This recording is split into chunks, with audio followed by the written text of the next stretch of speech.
चिंकारा है। और अभी आप कह रहे हो कि सर राजस्थान का राज्य पशु क्या है? ऊंट है, लेकिन यह पालतू पशु है। इसको क्या घोषित किया गया था? पालतू पशु घोषित किया गया था, नाम नहीं लिखा गया।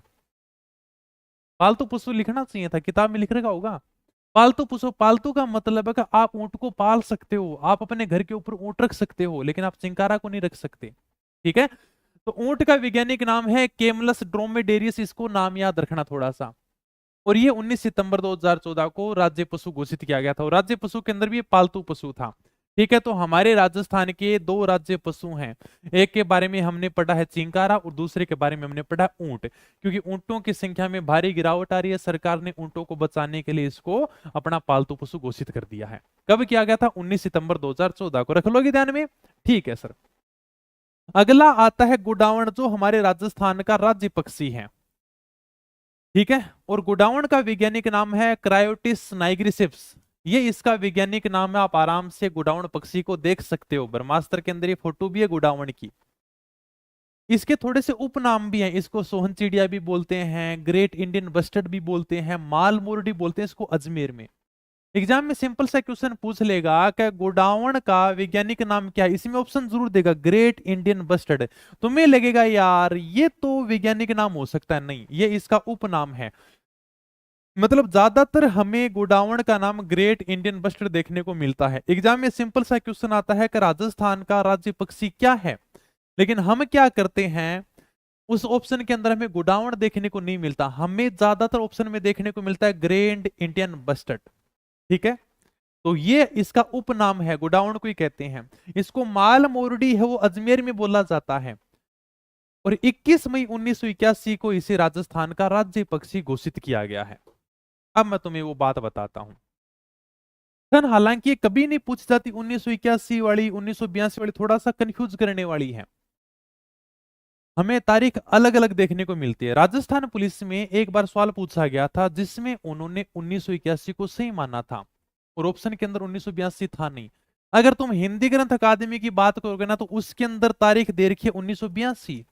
अगर हिंदी ग्रंथ अकादमी की मैं बात करूं, अगर प्रमाणिक स्रोतों की बात करूं ना, तब तो सन दे रखी है 1982।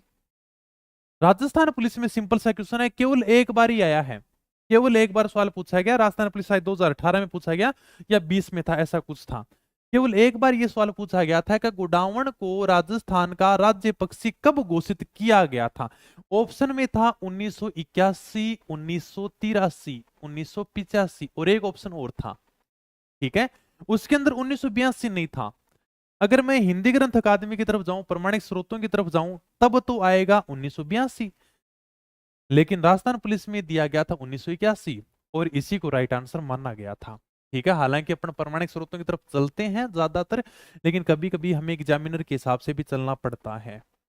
ओके, तो ये अपना गोडावण है, इसको 21 मई 1981 को राजस्थान का राज्य पक्षी घोषित किया गया था। रख लोगे ध्यान में, कंफ्यूज करने वाले सब जगह में अलग अलग तारीख देखने को मिलेगी, लेकिन अभी जो है वो आप याद कर लेना भी। ठीक है सर, नॉर्मल सी बातें बताई हैं। इसके उपनाम क्या क्या है, इसका वैज्ञानिक नाम क्या है, इसको राजस्थान का राज्य पक्षी कब घोषित किया गया था, ये बस नॉर्मल सी मैंने दो तीन बातें बताई हैं। ये अपना गोडावण पक्षी है।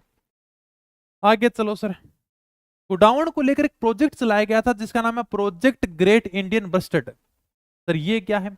देखो, यह प्रोजेक्ट गुडावण पक्षी के संरक्षण के लिए राष्ट्रीय मरु उद्यान में चलाया गया था। राष्ट्रीय मरु उद्यान कहां पर है? जैसलमेर बाड़मेर में। क्योंकि गोडावण की संख्या में भारी गिरावट दर्ज की जा रही है। अगर मैं पूरे विश्व की बात करूं ना, तो पूरे विश्व में केवल यानी कि 200 गोडावण बचे हैं भाई, इतने ही हैं, 200 गोडावण ही बचे हैं। इनमें से 180 गोडावण हमारे राजस्थान के अंदर हैं, बस इतने ही बचे हैं। अब गोडावण के संरक्षण के लिए सरकार के द्वारा प्रोजेक्ट ग्रेट इंडियन बस्टर्ड चलाया गया। यह जो गोडावण पक्षी है, यह विलुप्त होती प्रजातियों के अंदर है, मतलब इसे विलुप्त होती प्रजातियों की सूची में शामिल किया गया है। तुम्हें लगेगा कि सर गोडावण पक्षी के विलुप्त होने के पीछे ऐसा क्या कारण है, हम उनका संरक्षण क्यों नहीं कर पा रहे, जबकि ये हमारे राजस्थान का राज्य पक्षी है क्या? देखो, इसके पीछे दो कारण हैं। एक तो जो हमें गोडावण पक्षी देखने को मिलता है, ये शरीर में बहुत भारी होता है, यानी कि जो ज्यादा ऊंचाई के ऊपर पक्षी उड़ते हैं ना, उनके अंदर सबसे भारी गोडावण है। जैसे आप उड़ने वाले पक्षी देखोगे ना, तो उनके शरीर का इतना वजन नहीं होता। लेकिन गोडाउन का वजन बहुत ज्यादा है। ओके, ज्यादा ऊंचाई पर उड़ नहीं सकता, तब ये क्या करेगा, जैसे थोड़ा बहुत उड़ेगा बिजली के तारों से टकराएगा और बिजली के तारों में उलझ के मर जाएगा।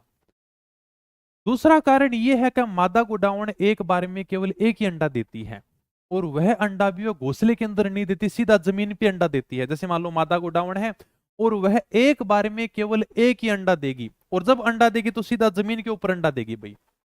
अब आपको पता है कि जमीन के ऊपर अंडा देगी तो या तो इसको जंगली कुत्ते खा जाएंगे, या फिर कोई आदमी खेती वेती करेगा तो उसके अंदर ये फोड़ देगा, क्या खेती करते समय ये फूट जाता है। इसलिए सरकार के द्वारा प्रोजेक्ट ग्रेट इंडियन बस्टर चलाया गया था 2013 में गोडाउन पक्षी के संरक्षण के लिए। अपने को थोड़ा सा इतना ध्यान रखना है कि यह प्रोजेक्ट लॉन्च करने वाला राजस्थान देश का पहला राज्य था, क्योंकि राजस्थान में गोडाउन पक्षी पाए जाते हैं और यह हमारे राजस्थान का राज्य पक्षी है। तो प्रोजेक्ट ग्रेट इंडियन बस्टर्ड क्या है, ठीक है, ग्रेट इंडियन बस्टर्ड ये प्रोजेक्ट चलाया गया था 2013 में गोडाउन पक्षी के संरक्षण के लिए। कहां पर चलाया गया था, राष्ट्रीय मरुद्यान में चलाया गया था। इस प्रोजेक्ट को लॉन्च किया गया था। ऐसा करने वाला राजस्थान देश का पहला राज्य है। चलो बताओ आगे। हाँ, चलो आगे।